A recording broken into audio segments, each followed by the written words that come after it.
മൾട്ടിമീറ്ററിൽ എങ്ങനെ voltage check ചെയ്യാം എന്നുള്ളതാണ്. നമ്മുടെ വോൾട്ടേജ് ഡ്രോപ്പും നമുക്ക് ഈ ഓപ്ഷൻ ചെക്ക് ചെയ്യാൻ പറ്റും. അപ്പോൾ എങ്ങനെ ചെക്ക് ചെയ്യാം, അപ്പോൾ അത് ഏത് മോഡിൽ ഇട്ടിട്ടാണ് ചെക്ക് ചെയ്യുക എന്നുള്ളതാണ് കാണിക്കാൻ പോകുന്നത്.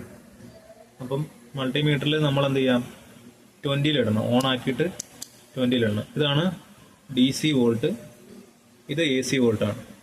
DC വോൾട്ടിൽ നമ്മുടെ മൾട്ടിമീറ്റർ 2 പ്രോബ് വരും. ഇത് പ്ലസ്, ഇത് നെഗറ്റീവാണ്, മൈനസ് ആണ്. അപ്പോൾ ബാറ്ററിയിൽ കണക്ട് ചെയ്യാം. അപ്പോൾ വോൾട്ടേജ് എത്രയാണെന്ന് കാണിക്കും.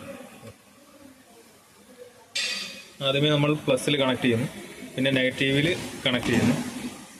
അപ്പോൾ നമുക്ക് വോൾട്ടേജ് 12.37 കിട്ടിയിട്ടുണ്ട്. ഇങ്ങനെയാണ് വോൾട്ടേജ് നമുക്ക് നോക്കുന്നത്.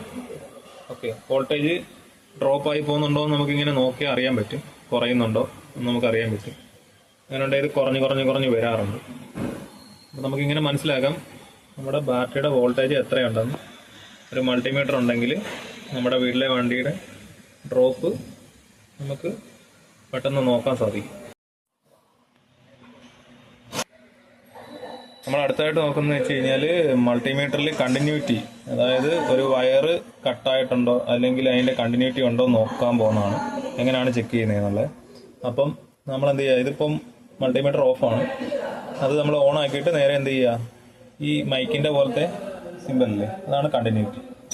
അപ്പോൾ അതിലേക്ക് ഇട്ട് കഴിഞ്ഞ് പ്രോബ് തമ്മിൽ കൂട്ടിമുട്ടിച്ച് കഴിഞ്ഞാൽ നമുക്കറിയാൻ പറ്റും കണ്ടിന്യൂറ്റി ഉണ്ടോ ഇല്ലയോ. അപ്പോൾ ഇത് മൾട്ടിമീറ്ററിൻ്റെ പ്രോബ് തമ്മിൽ കൂട്ടിമുട്ടിക്കുകയാണ്. കണക്ട് ചെയ്യുമ്പോൾ ബീപ്പ് സൗണ്ട് അടിക്കും. അപ്പോൾ കണ്ടിന്യൂറ്റി ഉണ്ടെന്നാണ്. അപ്പോൾ ഈ മൾട്ടിമീറ്ററിൻ്റെ 2 പ്രോബ് തമ്മിൽ കൂട്ടിമുട്ടിച്ചപ്പോൾ കണ്ടിന്യൂറ്റി ഉണ്ടെന്നാണ്.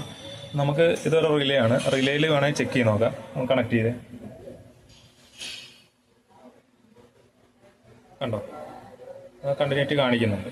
ഓക്കെ, ഇതേപോലെ തന്നെ റെസിസ്റ്റൻസ് ഇതിൽ തന്നെയാണ്. റെസിസ്റ്റൻസ് 200 ഓംസ് ആണ്. നമ്മൾ എന്താ പറയുക, വണ്ടിയിൽ നോക്കുന്ന 200 ഓംസിലാണ്.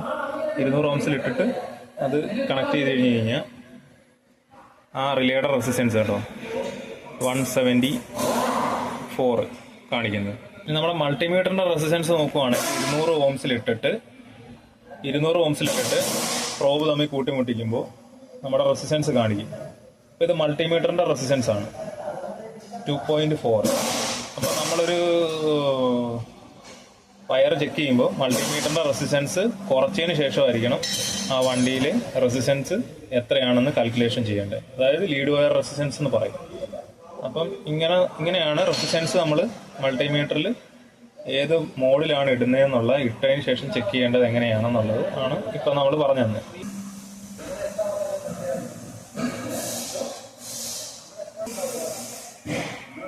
നമ്മൾ മൾട്ടിമീറ്ററിൻ്റെ ഇപ്പോൾ റെസിസ്റ്റൻസ് വരെ പറഞ്ഞു. റെസിസ്റ്റൻസ് 200 തൊട്ട് മേപ്പോട്ട് നമുക്കുണ്ട്, 20K വരെ ഉണ്ട്, 2 mm വരെ നമുക്ക് മൾട്ടിമീറ്ററിൻ്റെ റെസിസ്റ്റൻസ് ഉണ്ട്. അതേപോലെ വോൾട്ടേജ് നമുക്ക് 2 തൊട്ട് 600 വോൾട്ടേജ് വരെയുണ്ട്, 600 വോൾട്ട് വരെയുണ്ട്. ഇത് DC ആണ്. പിന്നെ AC ആണെങ്കിൽ 600 തൊട്ട് 200 വരെ AC ഉണ്ട്. അപ്പോൾ AC നമ്മുടെ വീടുകളിലൊക്കെ ആണെങ്കിൽ 240 വോൾട്ട്സ് ആണെങ്കിൽ 600 ഇട്ടിട്ടാണ് നമ്മൾ നോക്കേണ്ടത്. അപ്പോൾ ഇത് AC ആണ്. ഓക്കെ, പിന്നെ ഉള്ളതെന്ന് വെച്ച് കഴിഞ്ഞാൽ